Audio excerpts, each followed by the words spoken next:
Вести на Канал 8. Добар ден. Воведувањето нови сорти ориз кои треба да ги исчистат полињата во Кочанско од плевели е следното за што се размислува во соработката со турските експерти од Тракискиот универзитет во Едрене. Тие искажале подготвеност своите искуства во создавањето така наречено чисто поле, да ги пренесат и кај нас, за да помогнат во зголемувањето на приносите и квалитетот на производството. Чисто поле е постапката за воведување сорти ориз што треба да ги исчистат полињата од плевелите и така наречениот црвен или див ориз. Ваквата технологија веќе започнала да се применува во Турција од страна на експертите во Тракискиот универзитет во Едрене и таа веќе дава позитивни резултати. Воспоставената соработка со нашиот земјоделски институт и воведувањето на нови турски сорти ориз на полињата во Кочанско е можност ваквите искуства да се пренесат и кај нас. Целата постапка значи создавање нови сорти што имаат вградено ген со што стануваат поотпорни на одредени хербициди што ги уништуваат плевелите и црвениот ориз. Ние сме на идеја да почнеме да работиме на воведување на нови сорти, така наречени чисто поле, значи во нашето производство, дали ќе обезбедиме со размена од Турција готови сорти или ќе работиме ако имаме средства, значи ако обезбедиме средства на создавање на такви сорти во наши услови, значи се зависи како ќе обезбедиме одредени средства за да продолжиме да работиме и во тој дел.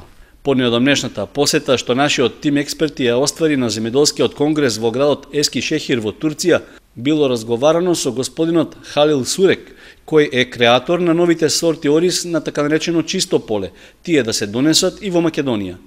Тој искажал подготвеност ваквата идеја да се реализира, откако ќе заврши проектот за воведување на турските сорти што беа донесени пред 2 години.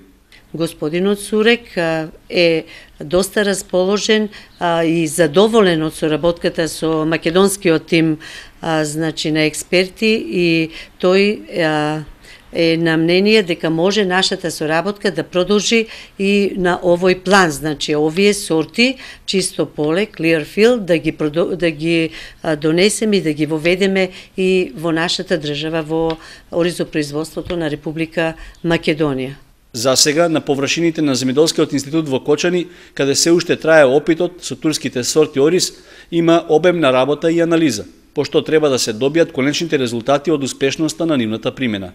Дури тогаш би можело да се започне втората фаза во соработката со експертите од Турција за примена на сортите од така наречено чисто поле и на површините во Кочанскиот регион. Европски стандарди во индустријската зона во Виница, што в недела треба да ја посети премиерот Груевски. Неделава ќе биде поставен камен темелник на технолошко-развојната зона. Индустријската зона во Виница ги доби контурите. За внедела е најавено доаѓањето на премиерот Никола Груевски, кој треба да присуствува на поставувањето камен темелник на новата технолошко-индустријска развојна зона и да ја посети завршената стара зона на патот кон Берово. Новиот асфалт, поплочените тротоари и уличното осветлување на зоната и даваат современ и функционален изглед. Таму се одвива брза градежна офанзива, затоа што инвеститорите имаат одлични услови за оплодување на капиталот. Капацитетот на зоната е исполнет уште од сега. Една од најкрупните инвестиции е онаа на австриската Техспорт, која во наредните 10 дена треба да започне со изградбата на објектот. Заврши комплетно изградбата на новата индустријска зона во Виница, улица 2008, со вкупна вредност некаде околу 40 милиони денари. 20 милиони денари од овие средства се кредит преку Светска банка, а 20 милиони денари се средства од општина Виница. Овде се продадени 10 парцели на кои веќе отпочна изградбата на неколку индустријски капацитети од делот на лесна незагадувачка индустрија. Новата технолошко-индустријска развојна зона во Виница ќе се гради на локацијата викана Поповец покрај патот за Штип. Оваа зона ќе биде нешто помала од останатите вакви зони во Штип и Скопје. Но на овој начин Виница ќе привлекува нови инвеститори покрај постоечката индустријска зона. Вакви зони се градат уште и во Берово, Делчево, Струмица, Гевгелија, Тетово и Радовиш. Во следниот период пак ќе се работи на изградба на технолошко-индустријски развојни зони на одбрани локации во уште неколку градови во западниот дел од Македонија. Општина Виница го доби спорот со градежната фирма Холуси. Улицата Тошо Арсов се преасфалтира, а изведувач е фирмата Стоименов. Локалната самоуправа на Виница го доби судскиот спор против кумановската градежна фирма Холјуси заради неквалитетно асфалтирање на улицата Тошо Арсов. Паралелно со текот на процесот, на тендер се избра нова градежна фирма која одново ја асфалтира улицата. Несфатливо е како изведувачот направи такви огромни пропусти, поради кои улицата повеќе од една година беше во катастрофална состојба, со големи дупки, длабнатини и нерамнини, а сега добива нов асфалт. Улицата Тошо Арсов беше прв пат асфалтирана во 2009 година, меѓутоа поради лошо изведување на работите од страна на изведувачот Холјуси од Куманово беше поведен судски спор, односно улицата за кратко време беше се уништи од временските услови, така да спорот заврши во корист на општина Виница и сега оваа година повторно ја асфалтираме. Изведувач на работите фирмата Стоименов од Кочани, која што претходно го асфалтираше локалниот пат Виница село Градец. Стручните служби во општината уште на почеток утврдија дека асфалтирањето на улицата не е квалитетно изведено, па не му ја платија услугата на изведувачот. Улицата Тошо Арсов е долга 150 метри. Поврзува две главни сообраќајни артерии во градот, а од едната страна врши конекција со централното градско подрачје. Ракот на дојка коси во Македонија. Веднаш зад кардиоваскуларните болести, малигните неоплазми се на второ место во структурата на причините за смрт на населението. Лекарите велат дека ракот на дојка има најголема стапка на морбилитет кај жените. Црната статистика покажува дека минатата година во земјава починале вкупно 285 жени од рак на дојка. Октомври е месец кој треба да ја подигне свеста за борба против рак на дојка. Бројките, според лекарите, не треба да служат за заплашување на населението, туку за подигнување на јавната свест кај женската популација, дека болестите на дојката може да се превенираат и рано да се откријат. Бројките сами по себе според нив се незначителни ако се земе во предвид траумата, емоциите и патешествијата што ги поминуваат жените кај кои е диагностициран рак на дојка. 62 годишната Ружа Стоимилова од село Горни Подлог на своји 48 години при случаен самопреглед забележала промена на една дојка. По прегледот лекарите и констатирале диагноза канцер, пошто веднаш ја пратиле на операција. Иако сериозно за незиното здравје, сепак Стоимилова не се придала на болеста, туку издржала до крај без да испаничи и да падне во депресија. Мора да се соочиш со реалноста и да идеш напред. Јас воопшто не западна во депресија. Си реков тоа морам и можам да го пребродам. И така и направив. 15 година до операцијата, еве, ми се чини дека добро изгледам. И се чувствувам добро. Многу е важен само прегледот. Жените секојдневно на туширање треба да си прават само преглед. Незината борба сега продолжува со терапии и прегледи. Таа е активен член на Канцер асоциацијата Животна искра, чиј претседател е пејачката Виолета Томовска, која исто така ја победила битката со ракот. Здруженијето има повеќе активности со цел да им се помогне на жените кои се соочуваат со истите проблеми. Пред некој ден имавме прес со доктор Митко Караѓозов, кој ни извести за моментната бројка на заболени. Значи, од 700 до 750 илјади, 750 жени ново заболени на ниво на Република, да. Мислам дека бројката е алармантна и дека треба да се превземе нешто. И дека во подеме се цистите на женските органи. Минатата недела бевме на отворање на ателје за уникатен накид на наши членки, што туку оперирани. Се работи со посебно внимание секој дел од накидот. Тоа е за да се сврти вниманието да не се мисли во болест. Инаку од година во година се намалува старосната граница на заболени, што значи дека и кај девојка од 20 години возможно е да се детектира малигнумна дојка. Американската асоциација за борба против рак дава 3 основни препораки за намалување на бројката и рано откривање. Поведување самопреглед кај секоја жена после 20-та година, еднаш месечно. Клинички преглед од лекар од 20 до 39 години, еднаш на 3 години, а после 40-та еднаш годишно мамографски скрининг. Пропадна тендерот за набавка на работна облека за вработените во противпожарната единица во Кочани. Според известувањето од Бирото за јавни набавки, постапката била поништена поради констатирани битни пропусти, односно недостатоци при спроведувањето. Припадниците на територијалната противпожарна единица од Кочани уште извесен период ќе останат без нова работна униформа, иако општината планираше да им ја набави. Причина за тоа е што по објавениот тендер за прибирање понуди стигнало известување од Бирото за јавни набавки дека се констатирани известни недостатоци во постапката до моментот на отворање на понудите, поради што таа се поништува. За набавка на 20 комплети работна униформа за кочанските пожарникари, локалната самоуправа објави оглас за понуди од заинтересираните фирми, што требаше да заврши пред 2 дена. За оваа намена од општинскиот буџет беа предвидени средства во висина од околу 5000 евра. Во меѓувреме дојде известувањето со кое постапката беше запрена и прибирањето на понудите е поништено. Во огласот се бараше облеката да ги задоволува потребните стандарди за заштита на лицата при извршување на нивните задачи, односно да обезбедува висока топлинска издржливост, да може да поднесе високо ниво на абразија, како и да овозможува извесен степен на водоотпорност. Со оглед дека станува збор за неопходни средства за извршување на задачите на припадниците на територијалната противпожарна единица, по отстранувањето на недостатоците, тендерската постапка ќе биде повторена.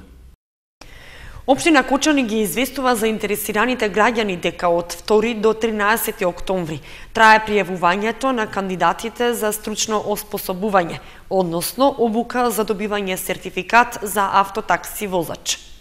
Обуката ќе се спроведе во втората половина на октомври кај овластените правни лица за спроведување на овие обуки, односно во Средното општинско училиште Гошови Кентиев и во Автомотодрштвото Лопен. Пријавите може да се поднесуваат во просториите на Гошови Кентиев и на Лопен во периодот од 8 до 16 часот.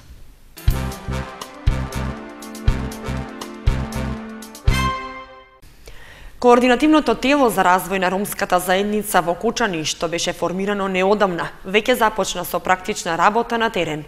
Организираше работна средба на која беа изложени проблемите што ромите ги имаат во решавањето на прашањата од социјалната сфера, како и за проблемите во извршувањето на автотакси дејноста. Координативното тело за развој на ромската заедница од Кочани ги собра на заеднички состанок заинтересираните граѓани кои имаат потешкоти во решавањето на својот социјален статус и обезбедувањето на основните услови за екзистенција.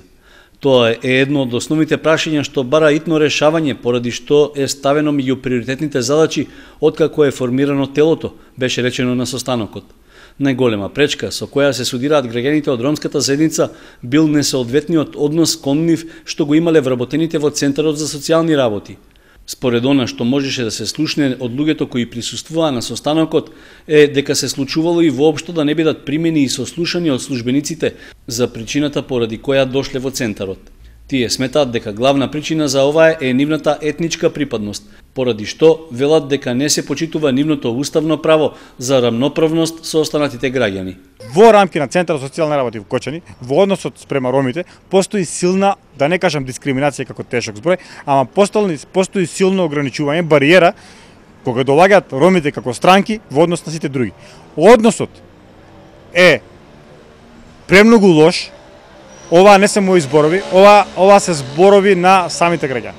Значи, односно на сите социјални работници, не ги исклучувам еден, не потенцирам еден или не викам дека некој е добар или некој е лош. Сите колективно, како колектив, работат со посебни, како со некои посебни норми во однос на ромите. Согледувајќи ги забелешките што граѓаните роми ги изнесоа на состанокот од координативното тело, рекоа дека ќе направат анализа и ќе дефинираат пристап како во иднина ќе действуваат во поглед на соработката со Центарот за социјални работи. Ќе се договориме кои мерки ќе ги превземеме и првото што ќе направиме, очекуваме дека во многу блиска иднина ќе оствариме состанок со директорката за од која што ќе побараме драстично менување на односот на Центарот во однос на ромите. Ќе бараме рамноправност, иако тие очигледно и знам однапред дека ќе тврдат дека постои рамноправност, дека нема дискриминација се тие работи, но тие приказни нам ни се познати. Доколку тоа не вроди со плод, правецот најверојатно ќе биде Скопје, каде што ќе побараме средба со раководните луѓе во министерството да го укажеме револтот дека граѓаните роми во Кочани се максимално згрозени од односот на луѓето во Центарот за социјални работи. Освен проблемите во Центарот за социјални работи, ромите се пожалија и на попреченост да извршуваат такси превоз, поради тоа што не можат да добијат соодветни дозволи поради нерешените законски одредби. Еве имаме две регистрирани фирми во ромското мало. Тие се подготвени да добијат лиценци, да се опремат сите, да возат по сите стандарди, по сите закони. На државно ниво постои еден проблем кај што нема фискални каси за таксисти и луѓето не може да си ги обават. Такво нешто се наветува дека дури за една година такво нешто ќе се обезбеди и надлежните служби кај нас во локалната самоуправа на луѓето одговорот им го дават и полицијата дека ќе чекате една година, кога ќе се средите тогаш ќе работите. Сега тие луѓе епси ги потрошија парите, купија возила, останаа без пари, социјални случаи не може да се, затоа што имат и возила на своје име. Значи сака да работат, од друга страна едноставно се најдени во една неповолна положба каде што не може да направат ништо. За решавање на овој проблем, координативното тело веќе договорило средба во општината, при што од градоначалникот ќе биде побарана можност за некаква помош за овие луѓе, затоа што тие се подготвени да извршуваат дејност наместо да бидат социјални случаи. Очекуваат дека ќе најдат на разбирање од локалните власти и ќе им биде овозможено додека да се средат законските одредби, тие да ја извршуваат автотакси дејноста. Секоја прва сабота од октомври голем црковно-народен собир се организира на манастирот Свети Харалампи во село Пресека.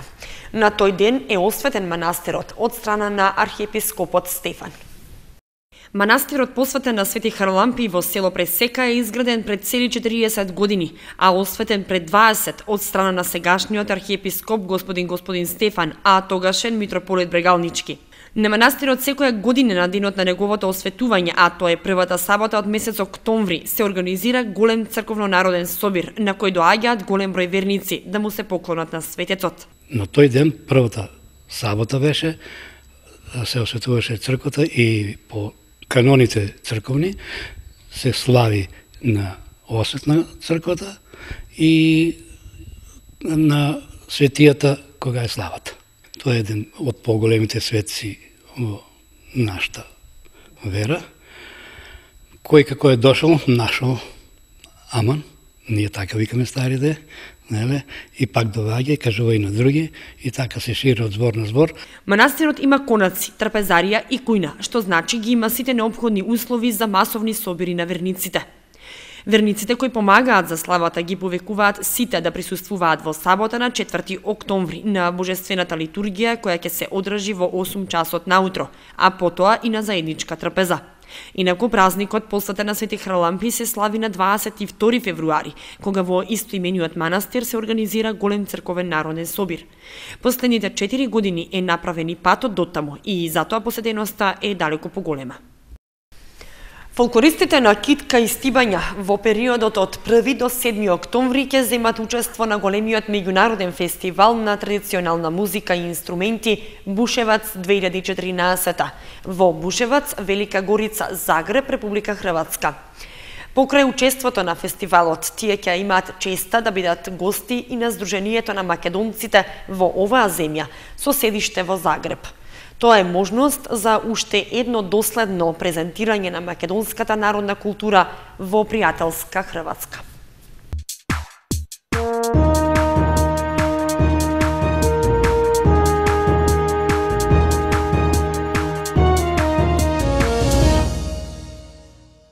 И за крајот вестите проследете спортската информација. Винспин одбележува една година од функционирањето. Клубот работи на подобрување на условите и регрутирање нови членови. Една година од функционирањето на пинг-понг клубот Винспин континуирано се работи на подобрување на условите. Освен неопходните реквизити, клубот доби нова опрема како робот за топчиња, мрежи за таблите и рекламни паноа за спонзорите. Винспин минатата година се надпреваруваше во втората национална лига, каде го освои третото место. Исто значи оваа година стартувавме во втората пинг-понг лига на Македонија. Веќе одигравме едно коло, значи прошлиот викенд со екипата на ППК Крушево, кој надпревар значи го добивме со 5-0. Следниот надпревар го играме со екипата на Кочани, ППК Кочани, ќе бидеме гости. Тоа воедно и големо локално дерби на две школи, едната со подолга традиција, другата со растечка амбиција. Но овде нема простор за ривалитет во буквална смисла. Од клубот се надеваат на меѓусебна соработка. Што се однесува значи до нашиот клуб, па мислам дека Целта е на некој начин постигната, значи еве втора година, значи продолжуваме со активноста. Значи пинг-понгот како спорт не е толку, да речем, атрактивен и популарен помеѓу младите, посебно кај нас во Виница немаме некоја традиција, и тоа сепак има, значи, одзив. Значи тие членови што беа ланската година, имаме интерес за упишување на нови членови во оваа година, и тоа некој знае колкова бројка. Се надеваме натаму, значи, да се подобри, да се зголеми интересот за пинг-понгот, општо, значи, и во нашата општина и пошироко во Република Македонија. Пинг-понг клубот Винспин е подпомогнат од локалната самоуправа и дел од бизнис секторот во Виница. Салата каде се одвиваат тренинзите и работата е добиена на користење од страна на локалната самоуправа.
Временската прогноза беше последната информација во вестите на Канал 8. Ви благодариме што бевте со нас.